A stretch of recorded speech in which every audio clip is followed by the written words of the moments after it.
Congress party అధికారం రాక మునుపు కామారెడ్డి డిక్లరేషన్లో 42% బీసీలకు స్థానిక సంస్థలు రిజర్వేషన్ ఇస్తామని చెప్పి రకరకాల డ్రామాలు ఆడి చివరికి మొండి చేయి ఇచ్చి ఎన్నికల నిర్వహణ కూడా 2 సంవత్సరాలు గడిచినప్పటికీ ఎన్నికలు వస్తాయని తెలిసినప్పటికీ కూడా పూర్తి స్థాయిలో అరేంజ్మెంట్స్ చక్కగా లేవు అని కాంప్లైంట్స్ వస్తూ ఉన్నాయి. వార్డు మెంబర్లుగా సర్పంచ్లుగా నామినేషన్ చేసేటువంటి అభ్యర్థులకి వాళ్ళ కుల సర్టిఫికేట్లు కానీ ఇతరత్ర సమాచారం కానీ సర్వర్లు పనిచేయట్లేదని చెప్పి సకాలంలో అందట్లేదు వాళ్ళకి. రెండవది, ఇప్పటికే పేపర్లలో ఆ ఇచ్చే 23% రిజర్వేషన్ కూడా శాస్త్రీయంగా లేదని, 17% అని కొంత, లేదు 21% అని కొంత, మొత్తానికి 2 సంవత్సరాల నిరీక్షణలో బీసీల కళలో మాత్రం మట్టి కొట్టినది ఇలా సర్వత్రా ప్రజలు భావిస్తూ ఉన్నారు. తప్పకుండా ఆ వర్గాలు ఇలా కాంగ్రెస్ పార్టీని బొందబెట్టడానికి సమాయత్తమవుతున్నట్టు గ్రౌండ్లో ఉన్నటువంటి పరిస్థితి అర్థమవుతుంది. గ్రామాల్లో చూస్తూ ఉంటే పోయినసారి సర్పంచ్ ఎవరైతే చేసినరో వాళ్ళు పనిచేసిన దానికి బిల్లులు రాకపోవడం, వాళ్ళ చెక్ పవర్లు కలెక్టర్లు చెప్తే తప్ప లాకులు ఓపెన్ చేయకపోవడం, వచ్చిన డబ్బులు నేరుగా జీతభత్యాలకు నేరుగా కరెంటు బిల్లులకే పోవడం, గ్రామాల్లో ఉన్నటువంటి సర్పంచ్లుగా ఏదైనా ప్రజలకు అవసరమైతే పని చేద్దామంటే కూడా చేయలేని పరిస్థితి. చేసిన బిల్లులు రాక అనేక మంది ఆత్మహత్య చేసుకున్నారు, అనేక మంది ఉత్తరాలు పెట్టి ఆత్మహత్య ప్రయత్నం చేశారు. ఇప్పుడు పోటీ చేయడానికి వెనక ముందు ఆడుతున్నారు.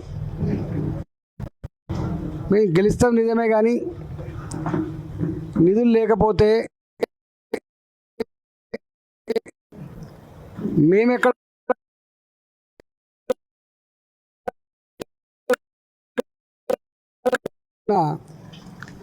అంతకుముందు ఎలక్షన్లో ఒక్కొక్క గ్రామానికి 20 మంది 25 మంది పోటీదారులు ఉండేది. కానీ ఇప్పుడు చూస్తున్నాం, రేపు నామినేషన్ లాస్ట్, చాలా గ్రామాల్లో బతలాడి నిలబెట్టే పరిస్థితి వచ్చింది. బతలాడి నిలబెట్టే పరిస్థితి వచ్చింది. అంటే వ్యవస్థల పట్ల ఏం అభిప్రాయం ఉందో మనకు అర్థమవుతుంది. కొన్ని గ్రామాల్లో అయితే వార్డు మెంబర్లుగా పోటీ చేయాలనుకునే వాళ్ళు, సర్పంచ్లుగా పోటీ చేయాలనుకునే వాళ్ళు ముందుకు రాకపోతే ప్రజలే నువ్వు పోటీ చేయబిడ్డా అని చెప్పే పరిస్థితి వచ్చింది. ఏది ఏమైనప్పటికీ కూడా ఈ పరిస్థితిని బట్టైనా ప్రభుత్వాలు గుణపాఠం తెచ్చుకొని స్థానిక సంస్థల్ని బతికించేటట్టుగా, స్థానిక సంస్థలకు అధికారులు కట్టబెట్టేటట్టుగా, స్థానిక సంస్థల నిధుల్ని గ్రామాల్లో ఆ పాలక మండలే ఖర్చు పెట్టుకున్నటువంటి అధికారం ఇవ్వాలని చెప్పి వాళ్ళు కోరుతున్నారు. కనీసం ఈసారైనా అది నెరవేర్చాలని చెప్పి ఆశిస్తున్నాం. హుజరాబాద్లో 107 గ్రామ పంచాయతీలు ఉన్నాయి. ఫస్ట్ విడతగా కమలాపూర్ మండలం 11వ తారీఖున ఎన్నికలు జరగబోతూ ఉన్నాయి. అక్కడ 23 గ్రామ పంచాయతీలు ఉన్నాయి. ఇల్లంతకొండ మండలం,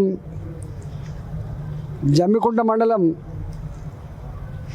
హుజరాబాద్ మండలం, వేణివెంక మండలం అన్నీ కలిపి 107 గ్రామ పంచాయతీలు. మిగతా 4 మండలాలు థర్డ్ విడత 17వ తారీఖున ఎన్నికలు జరగబోతూ ఉన్నాయి. కాబట్టి మేము ముందుగా అనౌన్స్ చేసినట్టుగా 25 సంవత్సరాలుగా హుజురాబాద్ నియోజకవర్గంలో వార్డు స్థాయి నుంచి మొదలుపెట్టి సర్పంచ్ వరకు కావచ్చు, ఎంపీటీసీ నుంచి మొదలుపెట్టి ఎంపీపీ వరకు కావచ్చు, జెడ్పీటీసీ నుంచి మొదలుపెట్టి జిల్లా పరిషత్ వరకు కావచ్చు, కౌన్సిలర్ నుంచి మొదలుపెట్టి మున్సిపల్ చైర్మన్ వరకు కావచ్చు, అన్ని ఎన్నికల్లో కూడా 22 ఏళ్ళుగా మేమే గెలుచుకునే చరిత్ర ఉంది. ఇక్కడ వార్డు మెంబర్, సర్పంచ్, ఎంపీటీసీ మనం గెలవకుండా ఎమ్మెల్యేలు గెలవడానికి కానీ ఎంపీలు గెలవడానికి కానీ అంత ఈజీగా ఉండదు. జనరల్ గ్రామాలలో నేరుగా సంబంధం ఉండేది వార్డు మెంబర్కి, సర్పంచ్కి, ఎంపీటీసీకి తప్ప నేరుగా ప్రజలకి ఎమ్మెల్యేకి సంబంధం ఉండదు. కాబట్టి అతి కీలకమైన ఎన్నికలు కాబట్టి ఇవాళ మాలాంటి వాళ్ళం 25 ఏళ్ళుగా క్షేత్రంలో ఉన్న వాళ్ళం కాబట్టి ఇవాళ కింద జరిగే ఎన్నికల్లో కూడా నాలాంటి వారిని పూర్తి స్థాయిగా వాళ్ళకు అండగా ఉండి గెలిపిస్తానైతే మాటిచ్చిన్నో ప్రజల ఆశీర్వాదంతో ఈసారి కూడా గెలిపించేటువంటి ప్రయత్నం చేస్తామని చెప్పి మా వాళ్ళకు హామీ ఇచ్చినాం. రేపు కమలాపూర్లో నామినేషన్లు చివరి రోజు. నామినేషన్ల విత్డ్రా పూర్తయిన తర్వాత ఖచ్చితంగా గ్రామాలలో ప్రజలకు అప్పీల్ చేసుకొని మా వాళ్ళు గెలిపించండి, మీ ఆశీర్వాదంతో మళ్ళీ మీకు సేవ చేసే భాగ్యం కల్పించమని చెప్పి నేనే స్వయంగా కోరే ఆస్కారం ఉంటుంది. కాబట్టి ఇవాళ హుజురాబాద్ ప్రజానీకానికి నేను వినమ్రంగా విజ్ఞప్తి చేస్తున్నా. ఇండిపెండెంట్గా అయినా, గుర్తులు లేకపోయినా, పార్టీ బీఫామ్ లేకపోయినా, నోట్లో నాలుకలాగా ఉండి మీ మధ్యలో ఉండి మీకు సేవ చేసిన అభ్యర్థుల్ని గెలిపించాలని చెప్పి నేను విజ్ఞప్తి చేస్తున్నా. మేము మా అభ్యర్థులు కూడా వాళ్ళు మెచ్చిన, వాళ్ళు నచ్చిన అభ్యర్థుల్ని ఇక మాకు వీళ్ళనే పెట్టాలి, వాళ్ళనే పెట్టాలని కాకుండా సాధ్యమైనంత మేరకి ప్రజలు ప్రపోజ్ చేసినటువంటి వాళ్ళనే మేము పెడతాం కాబట్టి గెలిపించాలని చెప్పి నేను విజ్ఞప్తి చేస్తున్నా. ఈ 10-12 రోజులు పార్లమెంట్ సమావేశాలు డిసెంబర్ 1వ తారీఖు నుంచి ఉన్నాయి కాబట్టి అయినప్పటికీ కూడా స్థానిక సంస్థలు చాలా ఇంపార్టెంట్ కాబట్టి ఇక్కడ ఎక్కువ రోజులు ఉండి ప్రచారం చేస్తా అని చెప్పి కూడా నేను మనవి చేస్తున్నా. మా కోసం 20 రోజులు, 30 రోజులు, 40 రోజులు పనిచేస్తారు. ఎమ్మెల్యే ఎన్నికలప్పుడు, ఎంపీ ఎన్నికలప్పుడు కార్యకర్తలు 40-50 రోజుల పాటు పనిచేస్తారు. మరి వాళ్ళ క్షేత్రం గ్రామం అయినప్పుడు వాళ్ళ ఎన్నికలకు కూడా మా బాధ్యత కదా. మావి మాత్రం మీరు చూసుకొని పోతాం, మీరు చూసుకోమంటట్టు ఉండదు కదా. కొంతమంది ఈ పార్టీ లేదు కదా, గుర్తులు లేవు కదా అని అంటారు. కానీ గుర్తులు లేకపోయినా, పార్టీలు లేకపోయినా కొంచెం కాంట్రవర్సీ లేని దగ్గర ఖచ్చితంగా ఈ అభ్యర్థి గెలిపించమని చెప్పచ్చు.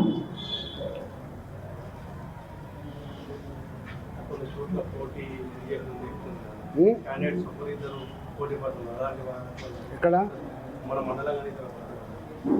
సాధ్యమైనంత మేరకి యునానిమిటీ కోసం ప్రయత్నం చేస్తాం.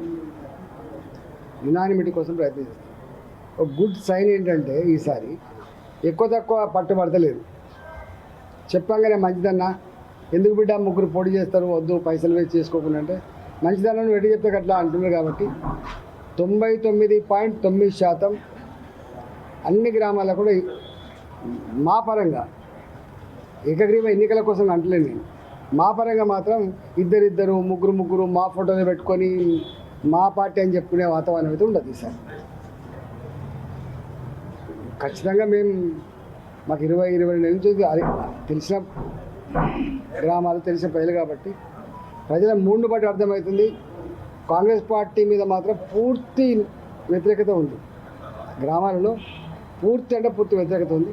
మిగతా బీఆర్ఎస్ పార్టీ మీద ఎలాంటి అభిప్రాయం ఉందో, ఎందుకు వాళ్ళని బొందబెట్టిలో తెలుసు. కాబట్టి రెండు రెండే అనే భావన ఉంది. అన్నిటికంటే ఇంపార్టెంట్ ఏంటంటే ఇవాళ రాష్ట్ర ప్రభుత్వ పరంగా నిధులు లేవు. నేను గతంలో కూడా చెప్పినా, మళ్ళీ చెప్తున్నా, కేంద్ర ప్రభుత్వ పరంగానే అన్న నిధులు ఉన్నాయి. ఉపాధి హామీ పనులు, దాని ద్వారా వచ్చేటువంటి నీకు మిడిల్ కాంపోనెంట్ డబ్బులు, నీకు రోడ్లు వేయాలన్నా, మోరీలు కట్టాలన్నా, గ్రామ పంచాయతీ బిల్డింగ్ కట్టాలన్నా, అంగన్వాడీ బిల్డింగ్ కట్టాలన్నా, ఇవన్నీ కూడా కేంద్ర ప్రభుత్వ నిధులతో కడుతున్నారు.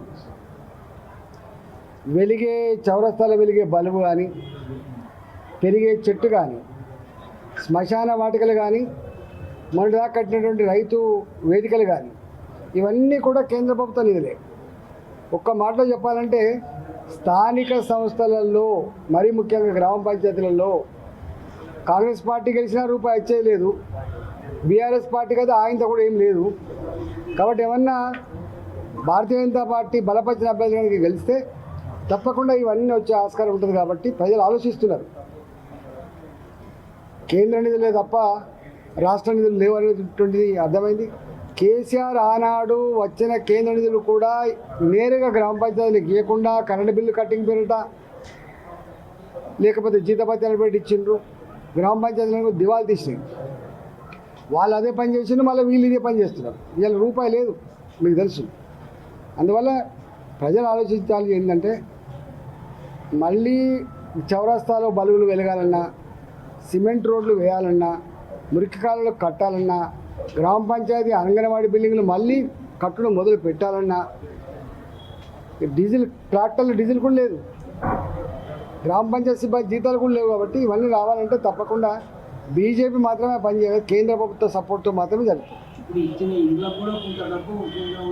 కేంద్రం వేస్తారు.